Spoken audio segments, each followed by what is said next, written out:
aeroplanes, everything is expected. It's great. It's like seeing Broadway. My name is Paul James. I'm host of the English News every morning. And a Golden Angel Award ceremony.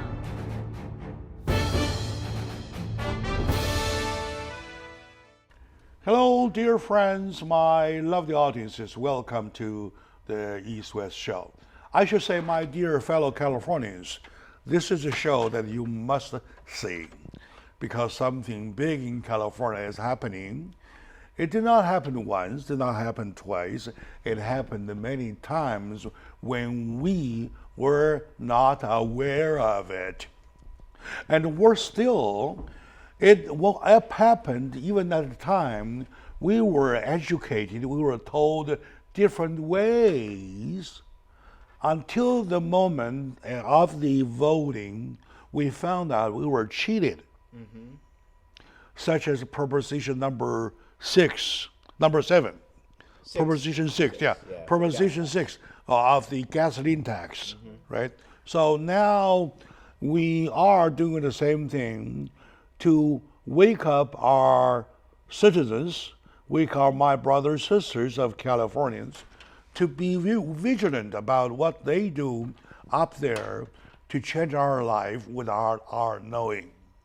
Right now, it is the moment. Joining me in the discussion are two wonderful individuals. They are Mary Barke. Mary Barke, I'm sorry. They are Mary Barke, and she is the president of the Orange County Board of Education and board trustee of education. Welcome to the show. Thank you. Thank you so much for having me today. It's an honor to be here. All right, good. And next to Trustee Barke is my friend, Mr. Marc. Marc is a big guy. He's a very big guy in several aspects. He's founder and CEO of Asian American B2B. Asian Industry B2B. Yeah, Industry B2B. And also, I would like to start with Mary, please, that I know this is very important. I know this is a big thing. Oh, by the way, I owe my audiences an explanation. My assistant says this way of displaying two of them almost the same size was not necessary, was not good looking. I said, no, exactly, you're right. I just wanted to make it bad looking to make it a point. The point is so bad. Plus, the more the signs, the more the points.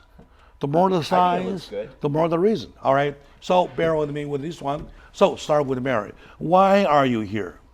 I'm here because I'm on the Orange County Board of Education. I've been on that board for 2 years. The reason I'm on that board is to fight for the children, to make sure that children have equal choice. My children had wonderful choices. They could go to public school, they could go to private school. They had many, many choices. Many children in Orange County don't have choices, and I think it's louder for the record, please? Oh, I'm sorry. Many children in Orange County don't have choices, so I want to make sure that they do, and I'm here to protect the children of Orange County and beyond. And so I look at my role as being an advocate for children, and whether it's choice or making sure that their education is furthered by merit. It's very important to protect our children and make sure that they have equal rights. Okay. And I'd say thank you for fighting for our children. All right. To Marc, why would Mary say that Proposition 16 would not protect our children? Prop 16 very simply repeals 1996's Prop 209, which actually protects. It was something that was put out to protect public universities like UC's, Cal States, from discriminating based on gender or race, national origin, all of that. So to remove, Prop 16 seeks to remove that protection, which actually removes the ability for all different groups to compete based on merit. And that is very, very destructive and very damaging to society. So I'm so happy that Mary's here, as along with so many people, including civil rights leader Leo Terrell, who just spoke at our latest rally, and former UC Regent Ward Connerly, who is the head of our Californians for Equal Rights organization. Both of them are African American men. And so many of us that are common sense people, regardless of party affiliation, all of us believe in protecting what has worked. Why take away something that has worked? And that's why I'm here, and I'm so passionate against Prop 16. All right. Thank you for your statement. Thank you very much. Thank you both. To my audience is that we had been doing 3 times the same show already. Why we do 3 times for one show, one subject only? And I can tell you, 3 is not enough. I plan to do 4, to do 5, to do 6, until time allows. Yeah. Why? So there must be something. There is something. We had Betty Tom Chu for the last 2 times. Today we're going to still have her with us. We're talking about that there are people who saw this first show, second show, right? And there are people who might not even do it, who might look at this, why? This is a brand new thing, right? Yeah. So we want to educate them why it is so bad. Okay, to you, whoever can answer, we know the 1996 209 are already there. Is voted by Californians in the way of democracy to confirm that is the law that will protect us. Correct. Has the law done anything wrong to deserve to be wiped off? You know, and I want to actually bring, and Mary is a kind of an expert in this because she deals a lot with beyond the university system. And what gets lost with Prop 16 is a lot of people don't realize it's not just a college admissions bill. It affects public sector jobs, but it also affects public education and charter schools. And Mary's actually been a real advocate for charter schools. So I want to bring that over to Mary and maybe tell us a little bit about what you do. Mary Ann will answer. So why is it so bad? Why would the law deserve to be ripped off?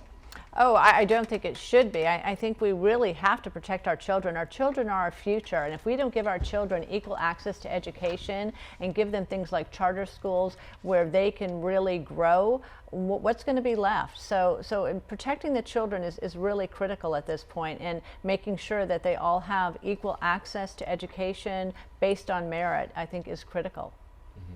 Now, how would that affect charter schools and public schools, and as far as school choice goes? Because I know this bill has very sweeping bureaucratic powers that are given to those in Sacramento to decide and pick and choose. Then how do you think that would play out? I can't imagine it'll play out well. You know, one of the bases is for charter schools that it's a first come, first serve, and there's a wait list. If you don't get in, you're on a wait list, and it's by lottery. So to take away the lottery, right now, my goal is to expand charter schools so there isn't even a lottery, so everybody gets in. It's to hear that 150,000 children are waiting to get in charter schools in California. That's just a travesty for children. So basically the argument being the fact that do we do our business on merit basis, or do we do our business on race basis?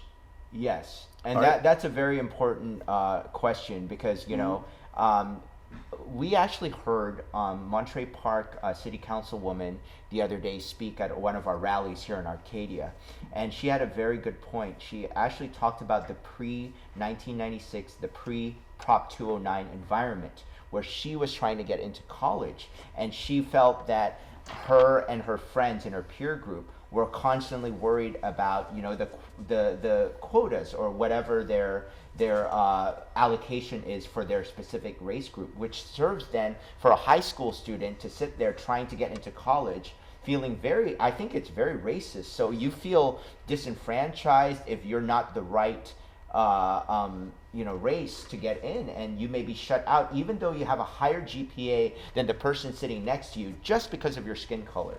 That is so ugly. And what will it do for our workforce if we're not choosing people based on merit? I mean, if you're not choosing the best person for the particular high school or college or the job, then what does it say? What's the result? Oh, yeah. Very good, very good. I believe that we have found out a very important point, which is the exact our point of argument, why of judging our business, or doing that business on merit basis or on racial basis, right? Now, to lots of people, a definition is only a definition, right? Why don't we apply a certain example, right, to see how or what will happen if we do it on a merit basis? What would happen if we do on racial basis? I give you probably some numbers. We'll work out during the break, and come back. We talk about it. Okay. How about that? All right. Yeah. So in that way, our audience will see exactly what's going on, exactly what we're talking about. All right. Okay, my dear friends, we want to take a break from here, and join me today is wonderful person, a wonderful friend, Mary Barke, and she is the president of the Orange County Board of Education, trustee of education, and Marc, he is the regional director, outreach director of California Equal Rights. Right. So we take a break. We will be right back, please.